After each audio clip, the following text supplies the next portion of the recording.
എല്ലാവർക്കും നമസ്കാരം. ഇന്ന് ഞാൻ നിങ്ങളെ കാണിക്കാൻ പോകുന്ന പുതിയൊരു വീഡിയോയാണ്. ഈ വീഡിയോയിൽ ഞാൻ കാണിക്കുന്നത് മോസസ് ഗേറ്റ്വേ കൺട്രി പാർക്കാണ്. ഇത് ഞാൻ താമസിക്കുന്ന ബോൾട്ടണിൽ നിന്ന് ഏകദേശം 10 മിനിറ്റ് ദൂരമാണ് സ്ഥിതി ചെയ്യുന്നത്. ഇതിൻ്റെ പേര് വന്നത് മോസസ് ഗേറ്റ് എന്നാണ് മുമ്പ് വന്നിരുന്നത്. ഇതിൻ്റെ മെയിൻ വരാൻ കാരണം എന്ന് പറഞ്ഞാൽ Clifton country park and ക്രോൺ interval, ഇതിൻ്റെ രണ്ടിൻ്റെയും കൂടി 2 പദങ്ങൾ ചേരുന്നതിൽ നിന്നാണ് മോസസ് ഗേറ്റ് എന്ന പേര് വന്നത്. അതിൻ്റെ മീനിങ് എന്ന് പറഞ്ഞാൽ ഒന്ന് തണൽ അല്ലെങ്കിൽ ചതുപ്പ് നിലങ്ങൾ എന്നർത്ഥം. എന്ന് വെച്ചാൽ ഇതൊരു ഇൻഡസ്ട്രിയൽ ഏരിയ ആയിരുന്നു മുമ്പ്. അതിൽ നിന്നാണ് ഇങ്ങനെയുള്ള പേര് വന്നിരിക്കുന്നത്. സോ ഈ ഏരിയ എന്ന് പറഞ്ഞാൽ ഒരു 3 ഏരിയകളുമായിട്ട്, 3 ഏരിയ എന്ന് പറഞ്ഞാൽ ബോൾട്ടൺ, ബറി, മാഞ്ചസ്റ്റർ, ഇവിടെ എല്ലാമായിട്ട് കണക്റ്റഡ് ഇൻ്റർലിങ്ക് ആയിരുന്നു. ഈ റിസർവോയറിന് ഏകദേശം 11 കിലോമീറ്റർ 6.8 മൈൽസ് കിങ്ഫിഷർ വേ ആണ്. ഇവിടെ തന്നെ ഇത് ഒരു 3 ഡിവിഷനായിട്ടാണ് ഇതിനെ തരംതിരിച്ചിരിക്കുന്നത്. ഒന്ന് ഫോർ ഫിഷിങ്, അടുത്തത് കനോയിങ് പോലുള്ള ജലകായിക വിനോദങ്ങൾക്കും, മൂന്നാമത് ദേശാടന പക്ഷികൾക്കും മറ്റു വന്യജീവികൾക്കും വേണ്ടിയുള്ള പ്രകൃതി സംരക്ഷണ കേന്ദ്രമാണ്. ഇതിൽ നമ്മൾ നിൽക്കുന്നത് ഈ പ്രകൃതി സംരക്ഷണ കേന്ദ്രമാണ്. സോ ഇതിൽ തന്നെ ഒത്തിരി സ്വാൻ, പ്രാവ്, ഡക്ക് അങ്ങനെ പലതും ഉണ്ട്. അപ്പം ഞങ്ങൾ ഫ്രണ്ട്സും ഫാമിലിയായിട്ടാണ് ഇവിടെ വന്നിരുന്നത്. ജസ്റ്റ് ഞങ്ങൾ അവിടെ എല്ലാം എക്സ്പോസ് ചെയ്യാനൊന്ന് നോക്കിയിരുന്നു. സോ ഇതാണ് ഇവിടെ എന്ന് പറഞ്ഞാൽ മെയിനായിട്ട് പേപ്പർ മിൽസ് അങ്ങനെയുള്ള സംഭവങ്ങളായിരുന്നു ഫസ്റ്റ് ഇൻഡസ്ട്രിയൽ സെറ്റായിട്ട് ഉണ്ടായിരുന്നത്. പിന്നീട് ഇതിനെല്ലാം ഒരു മാറ്റം വന്നിരിക്കുകയാണ്. ഇപ്പോൾ ഇത് ജസ്റ്റ് ഇവിടുത്തെ ബോൾട്ടൺ കൗൺസിൽ ഇതിനെ ഒരു പ്രകൃതി വിനോദ സഞ്ചാര കേന്ദ്രമായിട്ട് ഉപയോഗിക്കുകയാണ്. ഒരു വ്യാവസായിക സൈറ്റായിട്ടാണ് ഈ പ്രദേശം നിരവധി ഉപയോഗങ്ങൾ കണ്ടുപോയിട്ടുള്ളതായിരുന്നു. സോ ആദ്യകാല പേപ്പർ നിർമ്മാണത്തിൻ്റെ സൃഷ്ടി ഇവിടെ നടന്നത് ഫാൺവർത്ത് എന്ന് പറഞ്ഞൊരു പ്ലേസിലാണ്. അവിടുത്തെ ഒരു റോബർട്ട് ക്രോംപ്ടൺ എന്ന് പറഞ്ഞൊരു മനുഷ്യനാണ് ആദ്യമായിട്ട് ഇവിടുത്തെ പേപ്പർ മില്ലിൻ്റെയൊക്കെ നിർമ്മാണവും വ്യവസായവും തുടങ്ങിയിരുന്നത്. പുള്ളി ഇപ്പം മരിച്ചു പോയിട്ടുണ്ട്. സോ അതിൻ്റെ ഫലവത്തായിട്ടാണ് ഇതിനെ ഒരു കരകൗശല പ്രവർത്തന വസ്തുവാക്കി കൂടെ മാറ്റിയിട്ടുണ്ടായിരുന്നു. അറൗണ്ട് 1858 അദ്ദേഹം മരിച്ചത്. എന്നിട്ട് പുള്ളിയെ ഇവിടുത്തെ ഫാൻവർത്തിൽ തന്നെ സെൻറ്റ് ജോൺ ദി ഇവാഞ്ചലിസ്റ്റ് പള്ളിയുടെ മുറ്റത്താണ് അടക്കം ചെയ്തിരുന്നത്. ഇവിടെ ധാരാളം നെയ്ത്ത് മില്ലുകൾ 1828 സ്ഥാപനങ്ങളിലുണ്ടായിരുന്നു. അതാണ് പിന്നീട് സ്പിന്നിങ് മില്ലായി മാറിയിരുന്നത്.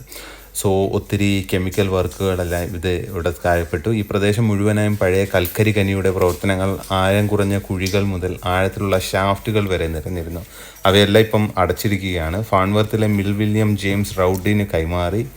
83 മഹാമാദ്യം വരെ മിൽ പൂട്ടുകയും പേപ്പർ നിർമ്മാണം നിർത്തുകയും ചെയ്യുന്നവരെ പേപ്പർ നിർമ്മാണ പാരമ്പര്യം തുടർന്നുകൊണ്ടേയിരുന്നു. ഇതിൻ്റെ ഇടയിൽ അവിടെ നമുക്ക് ഈ സ്വാനും എല്ലാം കുറച്ച് ഫുഡൊക്കെ കൊടുക്കുന്നതിന് റെസ്ട്രിക്ഷൻ ഒന്നും തന്നെ ഇല്ല. ഞങ്ങളൊരു പാക്കറ്റ് ബ്രെഡ് കരുതി അവർക്കെല്ലാവർക്കും ഇതേപോലെ വാരി ഇട്ട് കൊടുത്തിരുന്നു. അപ്പം എല്ലാവർക്കും എൻജോയ് ചെയ്യാൻ പറ്റിയ ഒരു നല്ലൊരു ലൊക്കേഷനാണിത് ഫാമിലിയായിട്ട് വരികയാണെങ്കിൽ. അങ്ങനെ കുറേ നേരം അവിടെയൊക്കെ ഞങ്ങൾ സ്പെൻഡ് ചെയ്തുകൊണ്ടിരുന്നിരുന്നു. പിന്നീട് എന്താ പറ്റിയെന്ന് പറഞ്ഞാൽ 84 കാലഘട്ടങ്ങളിലായപ്പോഴത്തേക്കും ബ്ലീച്ച് വർക്കുകളുടെ എല്ലാം കെമിക്കൽ നാശീകരണം കാരണങ്ങളാലും ഈ പ്രദേശങ്ങളുടെയും മില്ലുകളെല്ലാം അടച്ചു മൂടിയായിരുന്നു. പിന്നീട് 72 കാലഘട്ടങ്ങളിൽ മില്ല് പൊളിക്കുകയുണ്ടായി. പിന്നീട് ഇതൊരു സഞ്ചാര കേന്ദ്രം എന്ന നിലയിൽ അവർ കൺവേർട്ട് ചെയ്തെടുത്തിരിക്കുകയാണ്. ഇപ്പോൾ ഉള്ളതെന്ന് പറഞ്ഞാൽ നല്ല നാച്ചുറലി ഫ്രണ്ട്ലി ലുക്കിംഗ് ആണ്. പിന്നെ ഞങ്ങൾ പോയ സമയം തന്നെ ഒരു മിഡ് കാലാവസ്ഥയായിരുന്നു. കുറച്ച് നേരം വെയിലുണ്ടായിരുന്നു, പിന്നീട് പെട്ടെന്ന് മഴയും സ്റ്റാർട്ട് ചെയ്തായിരുന്നു. പക്ഷേ കളിക്കാനും എല്ലാം നല്ലൊരു വലിയ ഏരിയ തന്നെയാണ് ഇവിടെ ഒരുക്കിയിരിക്കുന്നത്. പിന്നീട് പറയുകയാണെങ്കിൽ നമ്മൾ ഇപ്പം ഗൾഫ് കൺട്രീസിൽ നിന്നൊക്കെ വന്നവർക്കറിയാം, നമ്മൾ പുറത്തൊക്കെ പോയി കഴിഞ്ഞാൽ അവിടെ ഒരു ബാർബിക്യൂ സെറ്റപ്പൊക്കെ സെറ്റ് ചെയ്യുന്ന പരിപാടികൾ എല്ലായിടത്തും. അതേപോലെ തന്നെ ഇവിടെയും നമുക്ക് ബാർബിക്യൂ സെറ്റൊക്കെ ചെയ്യാനുള്ള അത്യാവശ്യം നല്ല ഓപ്പൺ സ്പേസുകളുണ്ട്. സോ നമ്മൾ പിന്നെ അതൊന്നും കരുതിയിട്ടില്ലായിരുന്നു. നമ്മൾ പിന്നെ സ്നാക്സൊക്കെ കുറച്ച് പ്രിപ്പയർ ചെയ്തുകൊണ്ടാണ് വന്നിരുന്നത്. അതെല്ലാം കഴിച്ചു. കുറച്ച് നേരം അവിടെ നിന്ന് ഫുട്ബോൾ കളിച്ചു. അതിൻ്റെ ഇടയ്ക്ക് മഴയും വന്നു. അങ്ങനെ കുറേ നേരം നമ്മൾ അവിടെയൊക്കെ എൻജോയ് ചെയ്തതിന് ശേഷം പിന്നീടും ഇതിനോടടുത്ത് തന്നെ ഈ കനാൽ പോകുന്ന വേയിൽ കൂടി തന്നെ അവരൊരു ചെറിയ വാട്ടർഫോൾ പോലെ ക്രിയേറ്റ് ചെയ്തിട്ടുണ്ട്. അതെല്ലാം കാണാനും എല്ലാം നല്ല രസമാണ്. പിന്നെ ഈവൻ ഫ്ലഡിങ് വരാനുള്ള ചാൻസസും ഹൈ ആണ്. വൺസ് റെയിനി സീസൺ വരുമ്പോൾ മാത്രമേ നമുക്കറിയൂ ഇത് എത്രത്തോളം വെള്ളം ഇവിടെ കയറാനുള്ള ചാൻസസ് ഉണ്ട് എന്നുള്ളത്.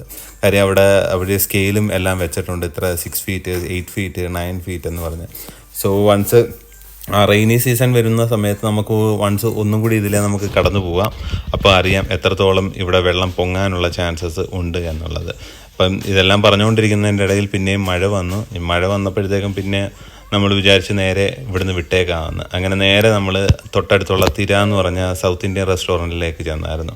അവിടെ ചെന്നു. അവിടെ എന്ന് പറഞ്ഞാൽ ആസ് യൂഷ്വൽ അറിയാമല്ലോ നമുക്കെല്ലാവർക്കും, ഇവിടെയുള്ള ഓൾമോസ്റ്റ് എല്ലാ റെസ്റ്റോറൻറ്റിലും ഒരു ബാർ സെക്ഷൻ ഉണ്ടാകും. സോ ഇൻട്രസ്റ്റ് ഉള്ളവർക്ക് കുടിക്കാം, ഇല്ലാത്തവർക്ക് കുടിക്കാതിരിക്കാം. പിന്നെ ഞങ്ങളെല്ലാവരും കൂടി ചേർന്ന് കുറച്ച് ഫുഡ് ഓർഡർ ചെയ്തു.